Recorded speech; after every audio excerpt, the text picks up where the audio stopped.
Hello, hello, family and friends, mumeze mute? Twizere ko mumeze neza, turabasuhuje, tubifurije amahoro y'Imana, twizere ko mumeze neza. Tubahaye ikaze kuri Muhoza Real Talk. Dukomeje gushimira support muduha mu buzima bwa buri munsi. Hanyuma kandi ntabwo ndi butinde, inkuru ifite uyu munsi ni inkuru ibabaje mu by'ukuri byambabaje umutima wanjye. So muri hangana tuzo kuyisangira, ni inkuru mba nahawe namwe kandi n'ubundi abiga ari mwebwe nanjye.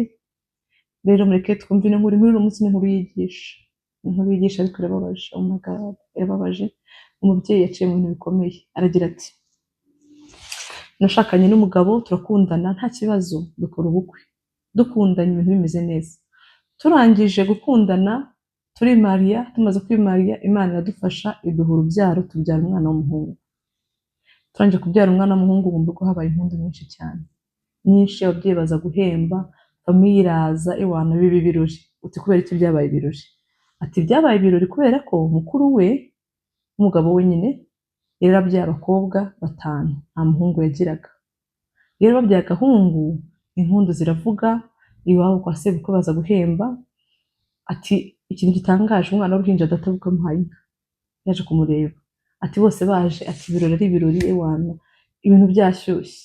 Ati ariko mbese wanjye cyangwa se mukeba wanjye yambwiraga yuko uyu muryango udakunda abakobwa. Atarambwa ati nyagasana azagufasha uzabyara abahungu. Ati kubera ko hano hantu ati ntibyoroshye, ntabwo bakunda abakobwa.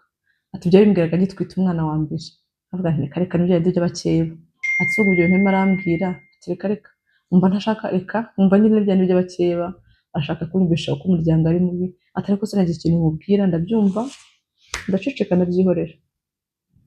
Okay, hanyuma rero baza kugira umugisha babyara umwana wa kabiri. Umwana wa kabiri yaje ari umukobwa baza kumuhemba.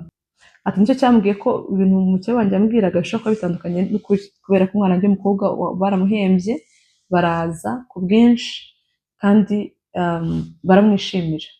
Ati gusa ntibyari bimeze nk'ibya mbere, kuko na za nka zatanzwe ku muhungu ntabwo nabibonye ku mukobwa wanjye wa kabiri, kandi ntabwo na expectingaga, ariko ntabwo byari bimeze kimwe. Hanyuma umwana wa gatatu wacu aza ari umukobwa. Umwana w'umukobwa wanjye iwabo barabimenya, databukwe atangira gucika kuza mu rugo. Ati kuko uwo mwana databukwe yaje kumureba, umwana amaze amezi 3 kandi azana amabukwe bazanye isukari. Ati ariko baza mbona nyine byane byo gukurura. Ati hagati aho ngaho amabukwe yaraje kwibeta, aza kureba umwana. Ahageze abwira umugabo wanjye ati nyamara nubwo naje nihishe kubera ko so yari yambwiye ngo sinze, ngo ubu ngubu ngo arabona ko n'umugore watangiye gukora bya bindi mukuru wawe yakoze. Ati umugabo bimbwira babaye. Ati uzi koko papa koko yihangane abuze mama kuza kureba umwana, bavuge ngo nawe utangiye kubyara abana nk'abo mukeba wawe yabyaye. Ati ibyo ntabwo ari byiza. Umugabo bimbwira nyine twarakundanaga cyane, abimbwira babaye, nanjye mba birambabaje koko umubyeyi azi kureba umwana umwuzukuru we yihishe. Ati numva birambabaje, ariko ndangije sinabyitaho ndabyihoreje kubera ko nyuma baje kuza kureba umwana. Hanyuma rero umukobwa wanjye ari umwana navuze, uwo ngo yari umwana wanjye wa 3, ari umukobwa wa 2. Ndaza gusama umwana wanjye wa 3, umwana wanjye wa 4. Icyo gihe cyose nabyaraga ngize gute bambaza, nabyaraga bambaza. Umwana wanjye wa 4 yagiye kuvuka, arangije kuvuka avuka ari umukobwa. Atavutse ari umukobwa databukora n'ivumburira. None atangiye kujya muri quartier, agaca imbere y'inzu akagenda atageze mu rugo. Ntiyigeze aza kureba uwo mwana. Agaca imbere y'inzu banakamubwira ati abantu baramaze kumenya kubera ibintu yagendaga avuga.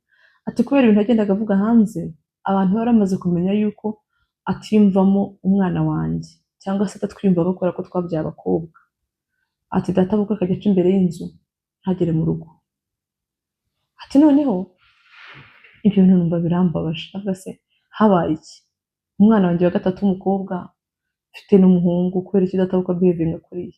Ati numva birantangaje ariko sinabyitaho. Gusa kubw'agahinda n'umubabaro n'ibyago byanjye, umwana wanjye w'umuhungu w'imfura yarwaye indwara itunguranye, umwana ntiyabaho yitaba Imana. Ati kwitaba Imana kwa wa mwana wanjye w'umuhungu w'imfura nibyo byago bikomeye nagize mu buzima. Baje ku kiriyo, abantu bose barimo barazakambwa ati hangane, ati shati wapfushije umwana wawe. Atuzi ukuntu bibabaza gupfusha akana kamwe wari ufite. mbabaye akana kamwe nari mfite ese abo bakobwa banjye bisabana ati mwumva birantangaje. Ati noneho avuga nti ubu ngubu bashobora kuba bano bantu ahari batazi ibyo barimo, ati mwumva bivuzwe n'umuntu umwe babiri batatu, ati numva birambabaje ngo se ni gute uvuga ngo upfushije umwana umwe gifite abandi bana batatu, abana batatu mfite ntabwo ari abana, numva birantangaje. Ati cyabigize worse, ikintu cyabigize umva cyatumye mbyibaza ndavuga nti bimeze bite ko numva noneho byahinduye imirishyo. Data bwo yaragurutse kuvuga mu kiriyo aravuga ati ndi mu gahinda gakomeye ko kubabwira uburyo umwana wanjye umwe nari mfite yitabye Imana. Ati ndababaye umutima wanjye urashenjaguritse ukuntu umwana wanjye w'umuhungu nari mfite yitabye Imana. Atavuga ibyo imbere ngo ku ntebe bahicaje abakobwa banjye batatu, kamwe kari gatoya bari bagateruye n'abandi babiri, hanyuma n'abana bane ba mukuru we b'abakobwa. Nkibaza abana barindwi babaye ubusa ku buryo tuvuga ngo akana kamwe mufite niko kitabye Imana. Ati umva ibyo bintu birandenze, ati birankomeretsa ndi mu gahinda ndababara, ndavuga nti kumbe bya bindi mukeba wanjye yambwiraga nibyo, kumbe abantu babona umwana umwe w'umuhungu bakabona aruta abandi bana bose. Ati birambabaza mu kiriyo, ati iryo jambo rirandya. Ati ikiriyo kirarangira abantu barataha. Ati ariko no hanze abantu akajya abwira ati shati runaka yagize ibyago. Ati kakana kamwe afite k'ikinege karapfuye. Ati akana k'ikinege karapfuye. Uwo muturanye arimo arambwira uburyo abantu bari baramubwira ati yewe ati runaka yagize ibyago ati yapfusha akana k'ikinege, ati akana kamwe afite karapfuye. Ati reka reka ntabwo ari ikinege. Umuturanye akabwira ati si ikinege, ati uyu mubyeyi afite abandi bana bane, tunese z'abakobwa. Ubwo araza arabimbwira ngo ati bitihangane, ndi kumva abantu mentalite abantu bitoroshye hano hanze rwose ntabwo bazi agaciro k'umwana ku wundi. Ati birankomeretsa ndabigendana, ndangije nza gusaba undi mwana wanjye ari umwana wanjye wa gatanu, ari umukobwa wanjye wa kane. Ati uwo mwana mu kumusama nabayeho kujya mu masengesho, sindyame nkirirwa nagiye gusenga ngasaba Imana nti Imana nambaye ukazampa umuhungu, nkaryama nkatekereza umuhungu gusa. Ati nkamutekereza atari iyindi mpamvu y'agahinda gusa kuvuga ati ibintu byambayeho ntibizongere kumbaho. Ati nshavuye, ati ndasenga ariko Imana igiye kunsubiza intu umwana yifuzaga. Imana yamuhaye umwana yabonaga unkwiriye, yararebye aravuga ati umwana ugukwiriye n'uyu niwe nguhaye, intu umwana w'umukobwa, umwana wanjye wa kane. Ati umwana wanjye w'umukobwa naramubyaye, sinigeze nshaka no kujya guca muri ecography kuko numvaga ntashaka kumenya ngo ni umwana ki, ariko Imana yampaye ari umukobwa, naramubonye numva ndababaye, sinabazwa nuko mbyaye umukobwa, mbabazwa n'ukuntu aho ngiye gutaha, ukuntu ngiye gutangira kubwirwa, ukuntu ngiye gucitingwa kandi nanjye nabyaye nk'abandi nabazwe kandi mbago biri muri risike umwana wa gatanu. Ati numva ndababaye ndavuga nti ibi bintu Mana nyagasani aka gahinda koko nagashyizwa n'iki. Ati birambabaza ariko nanjye ndavuga nti nta kibazo, Imana nitanga kandi Imana mpaye n'inyungu nibagenaga, reka turebe biza kuba. Umugabo wanjye araza turataha, tugeze mu rugo databukwe ati nta n'umwuka na telefone. Ikintu numvishije cyantunguye nyuma y'icyumweru, numvise ari kuvugana n'umuhungu we hanze, arambwira ati mwana wa nta kindi naguhanura ndetse ndagukunda. Ati genda ushaka umugore uzarebe ko uzabyara agahungu. Ati wowe uzaguma gutyo nta mwana? Ati se niba wishimiye ko umuryango wawe uzacika? Ati uzi ko umuryango wawe uzacika neza neza ukarangira nutabyara agahungu? Ati genda ushaka uburyo uzabyara akana k'agahungu. Ati nta kindi nakubwira. Ati umugabo ndamwumva numva ibintu bavuganye byose. Umugabo arambwira ati papa ati ibyo bintu uri kubimbwira ariko simbyumva, ati ariko kano kanya banza ngiye kuzagerageza hari nanjye nkareba ko byakunda. Ati papa akambwira ati uzabikore, ati uzabikore, ati kubera ko wigeze kubyara umuhungu, ati biragaragara ko n'ubundi ugerageje n'ubundi ushobora kubona agahungu. Ati ntabwo meze nka mukuru wawe yibyaye n'abakobwa gusa nta n'umuhungu wigeze abonamo. Ati kandi mukuru wawe sinzi ko n'ubundi we bizanakunda. Ati narambwiye ngo abyare hanze yarananiye. Ibyo ntibivuganaga bari muri speaker, umugabo ari hanze ndi mu nzu, ndasohoka mpagarara ahantu ndamwumva neza ndamwumva.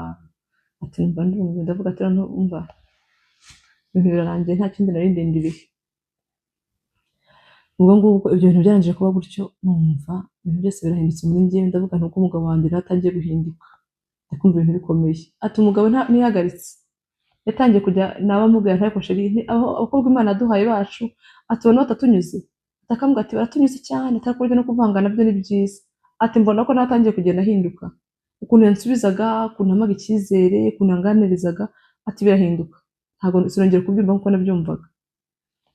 ati umugabo aragenda aca inyuma ntiyigeze ambwira, gusa aragenda aca inyuma atera inda umukobwa, arangije kumutera inda barabyara, babyara umwana w'umukobwa. Barangije kubyara umukobwa, umugabo arivumbura yanga gufasha wa mukobwa, yanga kumumenyera ibyo yari yamupromisinze agiye kumutera inda, kuko ntigeze amuhisha ko afite urugo, yambwiye ko afite urugo, amubwira n'impamvu aje kubyara, ariko amubwira ko azamumenyera buri kimwe. Hanyuma rero yabyaye umukobwa, umugabo ntiyigera amufasha, aramuhunga yihunza inshingano. Umukobwa rero ati njye ntabwo nzahangayika ngo mpangayikane umwana ufite iyo avuka, ufite iwabo, ati ntabwo nabivamo. Umukobwa afashe wa mwana aramuzanye n'iwanjye ku gipangu, ati mfite nanjye undi mwana w'uruhinja. Arakomanga, arinjira arambwira ati njyewe nta kindi kingenza, bazanye umwana wanyu w'umukobwa nabyaranye n'umugabo wawe, umugabo akihunza inshingano. Yanze kumufasha, amubwira ibintu byose ukuntu byagenze, ati ndumirwa. Ndamwanditse ko umwana ari mutoya, ukabona afite uruhinja, wagumanye umwana yamara gukura ukazabona kumuzana. Ati reka,